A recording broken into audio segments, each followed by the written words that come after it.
বিশ্বকাপ খেলতে West Indies গেলেন নেপালের সন্দীপ লামিছানে। ধর্ষণ মামলায় দণ্ডিত হয়ে নেপালের সর্বোচ্চ আদালত থেকে অব্যাহতি পেলেও ভিসা দেয়নি যুক্তরাষ্ট্র। সরকারি পর্যায়ে এ নিয়ে চেষ্টা চালিয়ে ব্যর্থ হয়েছে নেপাল প্রশাসন। ফলে নেপালের হয়ে প্রথম দুটি ম্যাচ খেলতে পারেনি লামিছানে। গ্রুপ পর্বের শেষ দুটি ম্যাচে বাংলাদেশ আর সাউথ আফ্রিকার বিপক্ষে মাঠে নামবেন এই leg spinner. Real Madrid forward Vinicius জুনিয়রের সাথে বর্ণবাদী আচরণ করায় 3 সমর্থককে শাস্তি দিয়েছে স্প্যানিশ আদালত।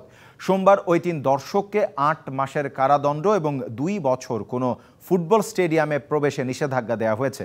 গত বছর মে মাসে মেস্তায়া স্টেডিয়ামে ভালেন্সিয়ার সাথে রিয়াল মাদ্রিদের খেলায় দর্শকদের বিরুদ্ধে বর্ণবাদী আচরণ করার অভিযোগ আনেন ভিনিসিয়াস জুনিয়র। চতুর্থ বাছাই আলেকজান্ডার জেরেভকে হারিয়ে প্রথমবারের মতো ফ্রেঞ্চ ওপেন জিতলেন কার্লোস আলকারাজ।